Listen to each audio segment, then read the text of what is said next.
Whoops. Sorry about that, folks. Let's get into it. Our faith in freedom does not rest on the foreseeable results in particular circumstances, but on the belief that it will, on balance, release more forces for the good than for the bad. Frederick A. Hayek, economist and political philosopher.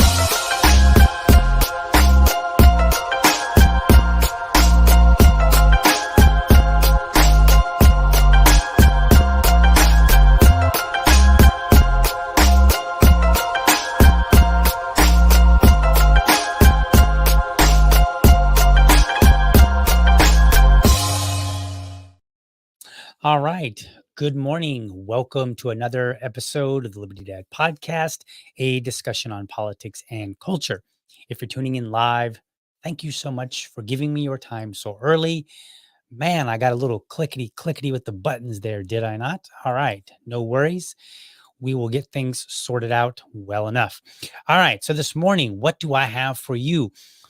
I came across this video, and libertarians are always getting grief for, you must not like the roads, or you don't like this, or you don't like.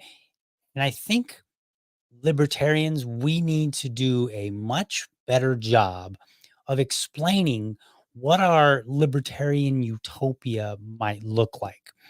Because I think we've kind of let people believe that it would just be mayhem, that there would be no kind of rules or no oversight.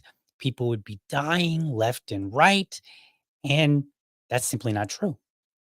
None of that is in any way what we think the world would be best operated in, or that's not how we would see the world operate. And it's not our vision. And so I think we need to, again, we need to start addressing some of these things and letting people know what the reality is. So the first the first clip that I've got today comes from Bill Maher, and he's got a show called Club Random, and I guess he brings guests on, he talks to him, and he has Patrick Bet David on, and they're talking about various things, and he gets to a point where he talks about libertarians, and he makes some comments, and so I'm going to address those comments for on the show today, so that we get a sense of where he's kind of missing. What is it that we're not communicating? Because at the end of the day, we have to, as libertarians, we have to bear the responsibility for communicating how our ideas would operate in the world around us. So let's get that clip up there and let's see what it is that caught my attention. Why are you a libertarian, by the way? Well, libertarian is a label. You said, I'm just saying it because you said it earlier, you're a libertarian. Libertarian on issues that are, I think, appropriate for libertarians. I would never say that anymore. I'm a libertarian because there's a libertarian party and they take it too far. They believe in, stuff like, well, they shouldn't have meat inspectors. If I get E. coli from this meat, it'll get around and then no one will buy this type of meat again. Thank you, free market. Really stupid shit. Don't stop me from going down the road unfettered. Who needs traffic lights? I want to soar like an eagle right through the windshield. They just became fringe. And they're not making things better. And by the way, most of it has been just co-opted by sensible people. Pot was, back in the day, was, 30 years ago when I was first on television, pot was much more a libertarian issue because it wasn't legal anywhere for any reason. Now that's so different. I used to be paranoid about traveling with it. Now I don't worry at all because if they bust me in Oklahoma or somewhere, they will be embarrassed, not me. So I want to pause here and I want to point out, first of all, we're not really fringe, but I suppose I could see where people might think of that. However, if Bill was to be honest, he would acknowledge that back in the day when pot wasn't legal anywhere, we were considered fringe on the issue of pot. Even though I don't think of it as fringe, I can see that point, but we also have to make sure that we recognize where we are today versus where we once were. So yeah, on meat inspectors, we sound fringe. And this is what I'm talking about, where it's our job to make sure that people understand what it is that we believe and how we believe that the world would actually operate. Once upon a time, we believed that, and we still do, but once upon a time, we were the ones that believed, hey, you know what? Smoking pot isn't that big of a deal. It's not going to bring about the crisis that you keep hearing about. Lo and behold, here we are, where pot is legal in some way in many states, and it's not bringing about the crisis that we were once told would happen. So that fringe idea, like he said, is now co-opted. So it sounds like he's kind of libertarian-ish. He's got some libertarian ideas, or he's willing to accept some libertarian ideas when they're not fringe. And maybe he accepted a few, like pot back in the day, but it seems more like a lot of people really enjoy the ideas once they've moved from fringe and have been, as he said, co-opted. Let's continue listening. That's a big change. So in a lot of ways, libertarians achieved a lot of what we wanted. Other ways, Fourth Amendment stuff, no. I mean, the privacy issues are paramount in my mind. I'm sure they are for you too. I mean, and especially as a businessman I'm sure you have stuff that if it was hacked would be not good. So totally agree with him here. He's absolutely correct. Privacy issues are a huge deal, and they are a huge deal for libertarians as well. We talk about privacy. Like, one of the big things that we support is Julian Assange, who was not so much. I mean, it is privacy in a sense. It's kind of indirect, because what he did was he divulged all this information of what the government was doing, and they have a lot of privacy for themselves, but they want to, and they had programs in place where they were usurping our privacy while they engaged in having their own privacy, like hiding all these things from the American people. So they want to have something that the American people doesn't get the joy of having. And so, yes, it is a big deal for us. Am I wrong? Yeah, of course. No question about it. Yeah. You I don't have shit like that because I'm not dirty. What do you got? No, I'm not worried about it either. But so based on that, you would say you're more a Democrat than a libertarian. Mm-hmm. Okay, got it. Well, I mean, again, these are labels. I don't belong to a party. I assess every candidate individually. Has that resulted in me voting Democrat just about every time? Yeah, because I just generally thought, oh, Bill Clinton, way better than George Bush, way better than Bob Dole. Al Gore, yeah, better than Bush. Yep. John Kerry, yes, better than Bush. Obama, better than McCain, yes, better than Romney. Just down the line. Trump, and it got easy. Trump, Hillary, Trump, anybody. So, but I always look. I will always shop around.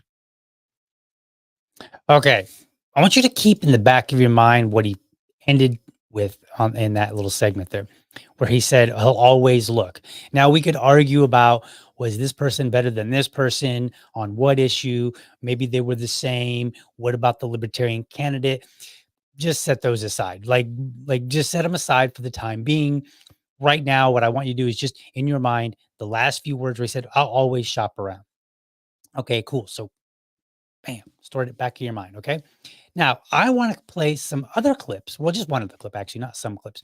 And I want to explore this idea of, the E. coli and the meat inspectors and all that. Like, would libertarians in our utopian world not have meat inspectors? Would it be the case that we would just, the free market people would get sick? They would say, oh, Acme company, they made this meat, or, they produced this food. A bunch of people got sick, so I guess we won't eat from them anymore. Done deal. Would that be the case? Well, actually, the answer is no. But more importantly, I want to compare I want to compare this idea of the government taking control to itself. And funny enough, there's a website that allows us to do this, the National Outbreak Reporting System. The government literally has this national outbreak. Like they have a website where you can go, and it's actually a nice website. Like you can go there and you can filter things out. And so I've done that, and I'm going to show you some graphics here in a minute because we're going to walk this. But first, you might remember from back in 1993 a company called Jack in the Box. And Jack in the Box had an E. coli breakout in 1993. It was major news. And 4 children died. Another 600 people were reported sick after eating undercooked patties contaminated with fecal matter containing the bacteria at a location in Tacoma, Washington, and other parts of the Pacific Northwest. Now, this information, what I just read you, that's according to Wikipedia. Okay, just so we're clear on where I'm getting my information. But I want to play this clip to give you a sense of what it was like in 1993. So this is a clip from the news in 1993 talking about Jack in the Box, which is, you'll see why this clip is kind of funny. Health Nice and officials say square. people infected with the E. coli bacteria may be unknowingly infecting others. More than 150 people have become ill after eating tainted hamburger meat at Jack in the Box restaurants in Idaho and Washington state. 1 child has died. Steve Williams reports. More and more cases continue to come into the Seattle King County Health Lab, which recorded its first big increase in E. coli 0157 cases back in December, weeks before the Jack in the Box epidemic was first discovered. 30 more suspected hospital samples arrived for confirmation in January. So far, these people have tested 74 cases, 66 of which were confirmed. That's 6 times the number expected in the entire state in a full year. The health department says all the news about Jack in the Box has caused us to lose sight of how easy the disease is transmitted from person to person. It's particularly important to wash your hands after going to the toilet, after changing the diaper, before handling food. And you especially want to be sure you wash your hands anytime you're handling any kind of raw meat. Meantime, Jack in the Box is running full-page ads in newspapers offering condolences to victims and emphasizing the things it has done to guarantee safe burgers. We immediately decided to increase the cooking time of our hamburgers. In addition, we took the extraordinary step at that point and replaced all the hamburger patties in every restaurant in Washington and Idaho. Jack in the Box stock fell almost $4 a share, and trading was suspended as the price went down to one of the lowest of the year Friday. Since then, the stock has bounced back. Okay, so that was the media reporting on this event in 1993. Now, when we can't compare how things played out to a free market because we don't have a free market to compare to. So we have to compare the system as it is with itself. And so I'm using the 1993 incident as kind of like a marker because at this national outbreak reporting system, they have information regarding outbreaks of like E. coli and all these kind of foodborne illnesses spanning from 1971 to 2021. And so I'm starting with 1993 because this was a big major incident that we can look back upon. It got national attention. Hundreds of people were sick. People died. Like this was a major event. So we can look and say, all right, well, let's look at the data between 1971 and 1993, 22 years. And then we can look at the data from 1994 to 2016, the next 22-year span. And then we can look at the 2017 to 2021, basically the remaining years. And we can kind of get a sense for, is the government making things better? And I think you're going to be shocked. So let's take a look at this first graphic. So this graphic here represents all years.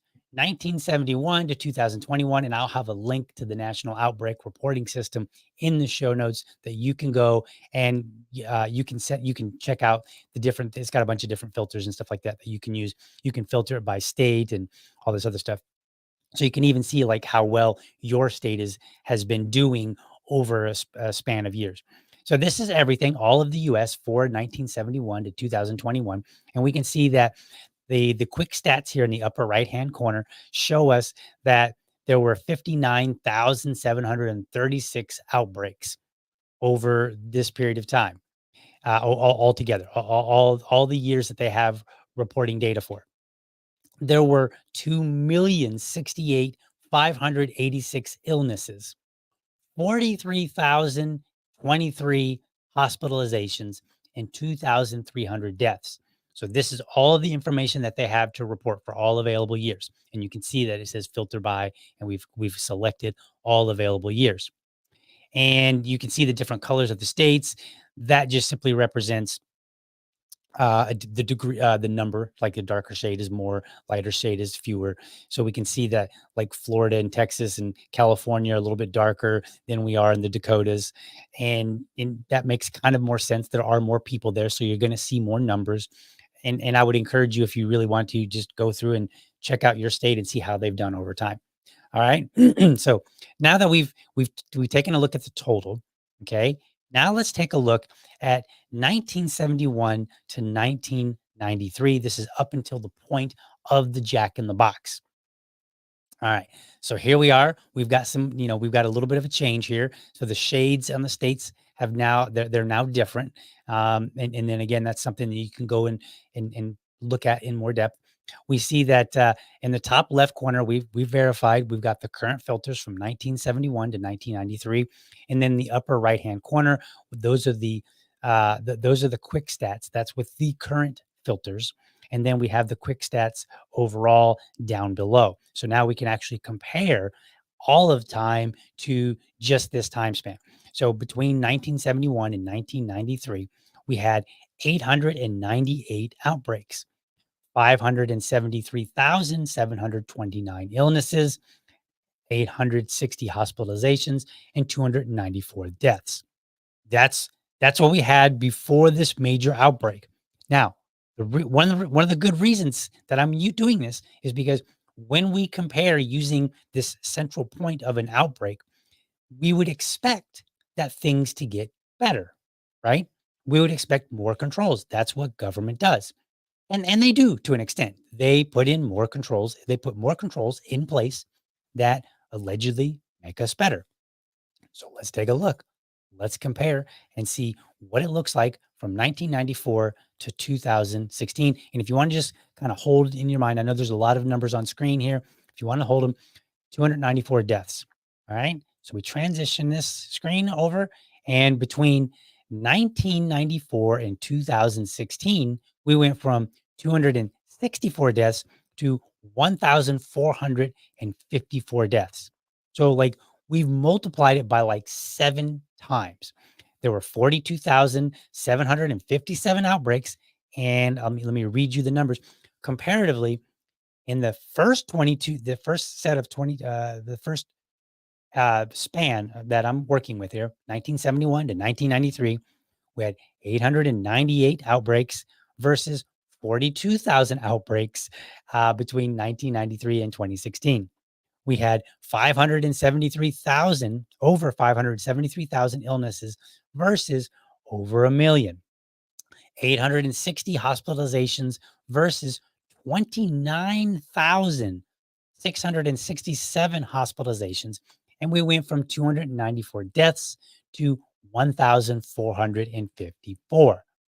Do you feel safer with the same entity running the show? Do you feel safer? Think about this for a minute. 294 deaths. And up to Jack in the Box, we had a huge outbreak, made national news. Jack in the Box almost went under. After that, the government, for which people like Bill Mahr say, well, the libertarians are going too far with this free market. We've got to have government in there, because without government, who's going to inspect our meat? Then we go to 7 times, roughly 7 times the number of deaths in the next 22-year span. All right, let's see here. Let's try 2017 to 2021. Let's see how that looks. So in this one, we've got 16,081 outbreaks, 360,000 illnesses, 12,000, over 12,000 hospitalizations and 552 deaths. Now, I want to point out something here. The first chart that I showed you was 1971 to 1993. The second chart was 1994 to 2016. The third chart, this one that you're looking at now, is 2017 to 2021. It's only a handful, it's only a fraction of the amount of time that the other two charts uh, we're showing for the time. It's a fraction of the time frame, the timeline that we're working with. So if we compare 1971 to 1993, that span, to the current chart that we're looking at, in between 1971 and 1993, we had 898 outbreaks. But between 2017 and 2021, we had 16,000 outbreaks. Like, do you feel safer? We did go down in illnesses. So up to 1993, we had over 570,000, 570,000 illnesses, and we're down to 360,000. We had 860 hospitalizations. However, we had 12,000, over 12,000 hospitalizations in the more recent years. And then we went from 294 deaths to 552. So what that kind of suggests to me is that we have people getting more sick, even if they're not as many getting sick, and we might have better medical attention that we can give people, right? Because if you go from 860 hospitalizations to 12,496 hospitalizations, what that kind of suggests is that more people, even though fewer people actually got sick, or at least that we've got reported, it would suggest that of the people that did get sick, they got sicker, therefore requiring hospitalization. However, because we went from 294 deaths to 552, which is only about double, then that would kind of suggest that the medical care was better, or that people just got sick and ran to the hospital. That's always a possibility too. So it's really hard to know without further data exactly.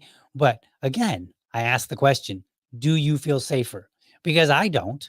I don't feel safer knowing that these numbers seem to be rising in some areas. And they're definitely not going down.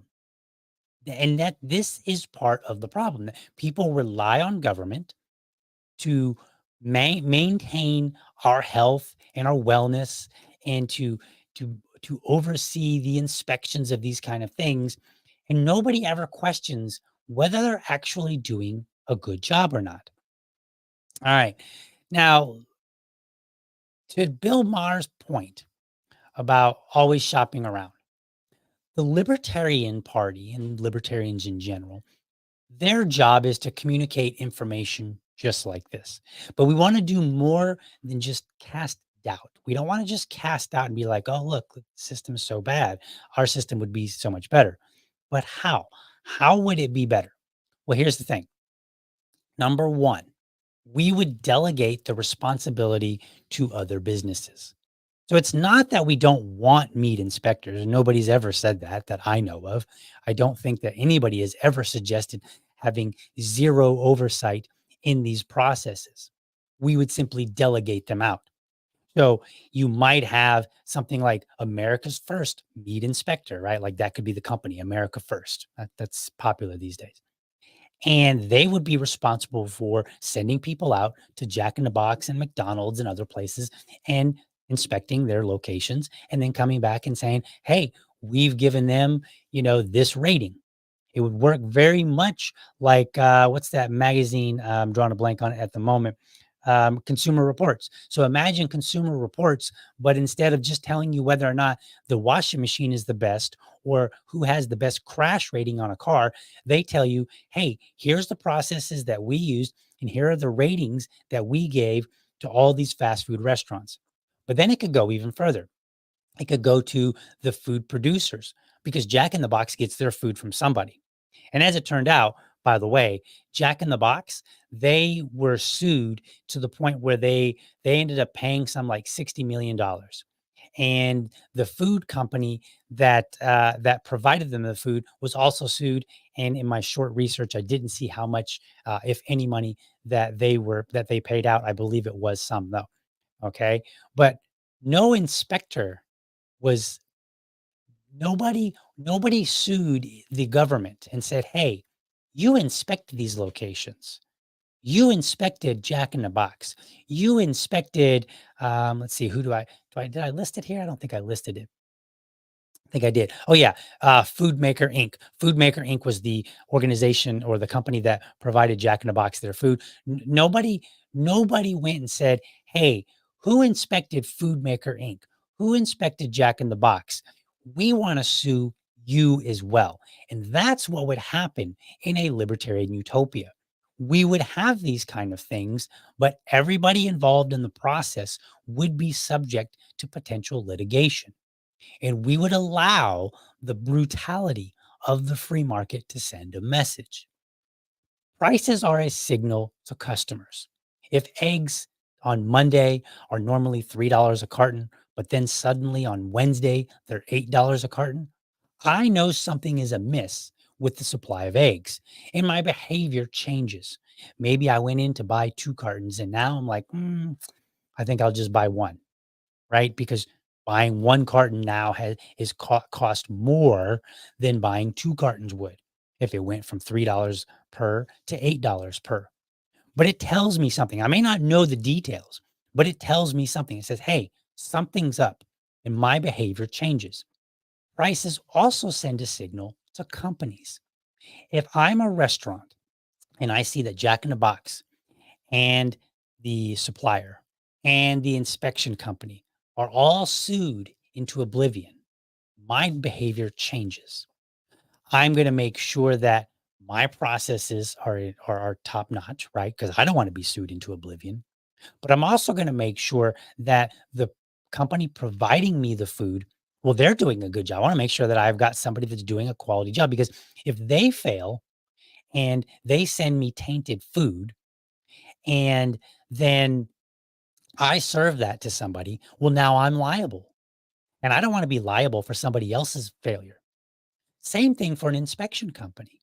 If an inspection company comes in and says, DL, your restaurant passes inspection, you are good to go so that you can supply burgers to everybody that comes in. And by the way, we also inspected your supplier and that supplier is good to go. They have great practices. We inspected their meat. We found 0 tainted meat.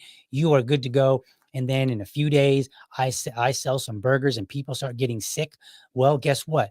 Now my inspection company is a bit of a problem. So I'm going to want to make sure that my inspection company is doing a good job. I want to make sure that they have not been lazy about my inspection. They have not been lazy about inspecting the supplier of my food, or maybe all, depending on maybe there's multiple companies along the way, but I want to make sure that everybody that's involved is doing a good job so that I don't get sued for somebody else's failure.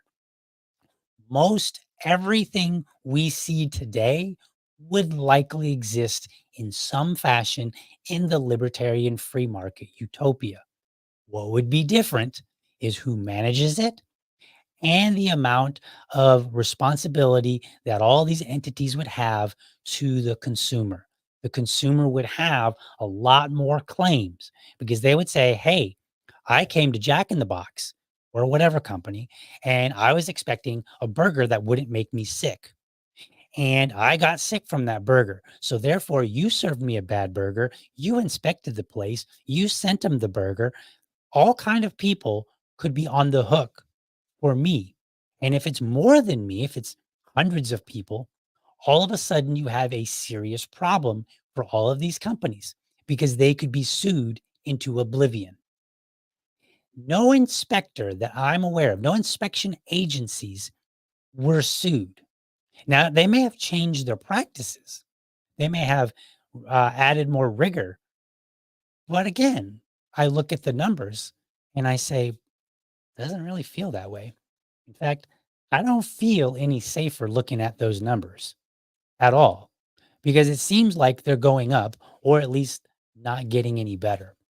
And a lot of it depends on, how do you look at the information? Like you could look at that and say, well, we have more people in the population than we did in 1971. And so therefore we want to evaluate it on per capita, yada, yada, yada. So you could slice it and dice it in any number of mathematical ways. But at the end of the day, me as a consumer, as just a regular Joe who's not trying to evaluate, I'm going to look at this in the simple way. The numbers are bigger. That's how I'm going to look at it. And guess what? It doesn't matter that you could make the argument and say, well, per capita, the numbers are much better. But if that were the case, you could make that argument. But at the end of the day, that's not really how people operate. And people would operate on simply bigger numbers. And so this is what I mean when I say the free market is more brutal. Because if customers had access to this information, if we lived in a world where if I got sick, I started looking at everybody involved in the process. And I started looking at, all right, who is liable for me getting sick in this process? If we had that kind of environment, that kind of society, then what you would see is that people would behave differently because they would know, hey, I could be in trouble if I don't do a good inspection. I could be like my whole business could be sued into oblivion, totally gone. Right. And this is what I mean. The brutality of the free market works the best. And it is brutal. Now, people would argue and say, well, but more people would get sick. I don't think so. And this is where we get into the hypothetical realm. I don't really believe so. I believe that when you have the brutality of the free market compared to what I would say is a little bit softer version of inspections and ensuring these kind of uh, good outcomes, compare the brutality of the free market to what we have now, I believe that we would actually see fewer sicknesses. Now you might have some sicknesses, but you already are. As I showed you, people have been getting sick. Let's pull that up again real quick. Let's look at just the more recent numbers here, right? When people say, "Oh, well, you just want people to get sick and then we'll just not go there anymore." And so no big deal, right? No, it is a big deal. And look, when we filter it from 2017 to 2021, that's more recent times. Jack in the Box was in 1993. They've had many years to really bring all these numbers down. In just this handful of years, in 4 years, we have 552 deaths, which is double the amount that we had for the entire 22-year span leading up to 1993. We had 12,496 hospitalizations. That is, I'm not even going to try to do the math because it was 860. That's it, not 1,000, 860 between 1971 and 1993. Fewer hospitalizations by far happened in that 22 years versus I think I said 4 years, but I meant 5 years if we're including all the years. Fewer hospitalizations happened. Now, there were more illnesses, reported at least.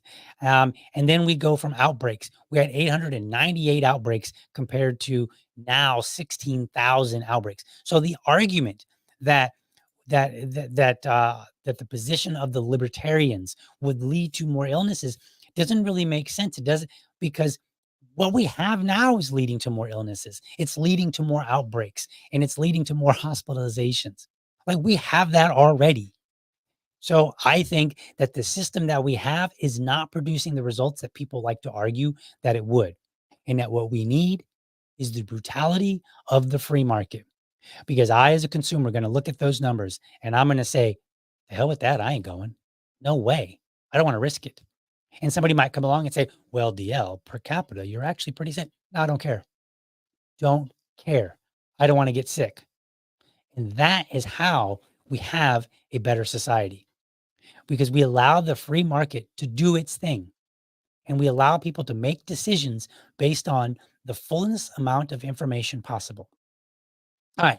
Now I want to go back to Bill's final comment there. We said, he's going, he's like, well, when I compare he was asked why is he so libertarian, and it turns out he's actually more Democrat, which of course we all knew. It's like, it's like that. It's like that friend that you have that kind of comes out as gay, and you're like, yeah, I knew that like 5 years ago. Yeah, like, yes, Bill, nobody nobody mistook him for a libertarian. He's had some positions that are similar to libertarians, but he's totally been a Democrat all this time, and I was under no illusion otherwise. He has been a Democrat, obviously, as long as I've ever been watching him, and that's fine, like whatever. But he said he's always shopping around, and you'll notice that when he was shopping around, he only shopped between two parties, the Republican Party and the Democratic Party, when he listed all of the presidential potentials that he could have voted for, and he chose those two. That's okay, libertarians, because remember, ultimately, he said, we shifted the conversation. People co-opted our positions on marijuana. And so now he can freely not worry about getting pulled over. And I think he said Oklahoma. He can freely not worry about getting pulled over, because if he gets pulled over and gets arrested for pot, then it's going to be more of an embarrassment to Oklahoma than it will be to him. He will survive it just fine. And in most cases, that's going to be true. Like the tide is changing. We are moving away from this idea where, man, if you have, two joints, you're the terrible bad guy. We're moving away from that. And we're not entirely away from it yet. But as he said, other people outside the Libertarian Party, outside the libertarian community, they have co-opted our positions. And we need to stand firm, but we also need to tell people repeatedly, over and over and over, how a world might look that's libertarian. And I think one of the ways that we do that is we address this idea of, when people like Bill Maher say, you don't want meat inspectors, what he's kind of saying is, you don't mind if people get sick and die, just so long as you get your free market. But that's not true. Libertarians do care that people get sick. We don't want people to get sick.